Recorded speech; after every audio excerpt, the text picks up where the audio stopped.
Exam मंत्रालय के YouTube channel पर आप सभी का स्वागत है।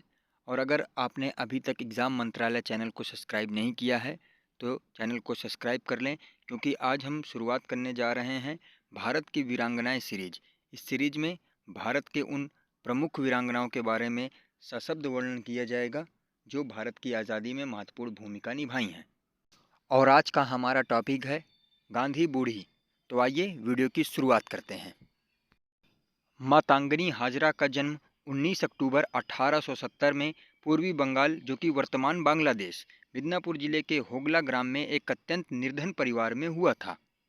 मातंगनी हाजरा भारत की क्रांतिकारी थीं। उन्हें गांधी बूढ़ी के नाम से भी जाना जाता था। गरीबी के कारण 12 वर्ष की अवस्था में ही उनका विवाह ग्राम आलिनन के 62 वर्षीय विदुर त्रिलोचन हाजरा से कर दिया गया। इस पर भी दुर्भाग्य उनके पीछे पड़ा रहा। 6 वर्ष बाद वह निसंतान ही विधवा हो गईं। पति की पहली पत्नी से उत्पन्न पुत्र उनसे बहुत घृणा करता था। अतः मातंगनी एक अलग झोपड़ी में रहकर मजदूरी से जीवन यापन करने लगीं। गांव वालों के सुख दुख में सदा सहभागी होने के कारण पूरे गांव में मां के समान पूजनीय हो गईं। 1932 में गांधी जी के नेतृत्व में देश भर में स्वाधीनता आंदोलन चला। वंदे मातरम का घोष करते हुए जुलूस प्रतिदिन निकलते थे। जब ऐसा एक जुलूस मातंगनी के घर के पास से निकला तो उन्होंने बंगाली परंपरा के अनुसार शंख ध्वनि से उनका स्वागत किया और जुलूस के साथ चल दी। तामलुक के कृष्ण बाजार में पहुंचकर एक सभा हुई। वहां मातंगनी ने सबके साथ स्वाधीनता संग्राम में तन मन धन से संघर्ष करने की शपथ ली। 17 जनवरी 1933 को करबंदी आंदोलन को दबाने के लिए बंगाल का तत्कालीन गवर्नर एडरसन तामलुक आया तो उसके विरोध में प्रदर्शन हुआ। वीरांगना मातंगनी हाजरा सबसे आगे काला झंडा लिए डटी थीं।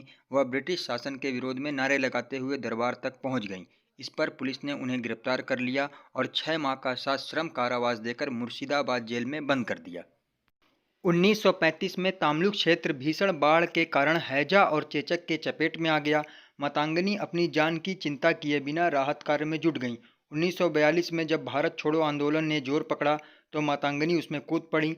8 सितंबर को तामलुक में हुए एक प्रदर्शन में पुलिस की गोली से 3 स्वाधीनता सेनानी मारे गए। लोगों ने इसके विरोध में 29 सितंबर को और बड़ी रैली निकालने का निश्चय किया। इसके लिए मातंगनी ने गांव-गांव घूमकर रैली के लिए 5000 लोगों को तैयार किया। सभी लोग दोपहर को सरकारी डाक बंगले पर पहुंच गए। तभी पुलिस की बंदूकें गरज उठी। मातंगनी एक चबूतरे पर खड़े होकर नारे लगवा रही थीं।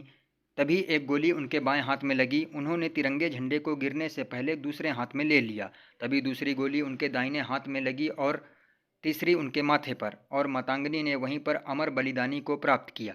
इस बलिदान ने पूरे क्षेत्र में इतना जोश उमड़ा कि 10 दिन के अंदर लोगों ने अंग्रेजों को खदेड़कर वहां स्वाधीन सरकार स्थापित कर दी, जिसने 21 महीनों तक काम किया। भारत ने 1947 में स्वतंत्रता हासिल की और कोलकाता में हाजरा रोड के लंबे विस्तार सहित और कई स्कूल, कॉलोनी और सड़कों का नाम हाजरा के नाम पर रखा गया।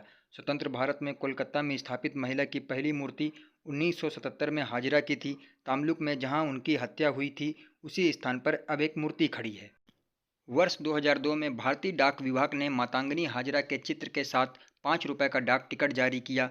वर्ष 2015 में इस प्रसिद्ध क्रांतिकारी शख्सियत के नाम पर तामलुक पूर्वी मिदनापुर में शहीद Matangini Hazra government college of women की स्थापना की। तो ये थी बूढ़ी गांधी अर्थात मातंगनी हाजरा। आज का हमारा टॉपिक यहीं पे समाप्त होता है। इसी प्रकार के और वीडियो के लिए एग्ज़ाम मंत्रालय को सब्सक्राइब करें। धन्यवाद।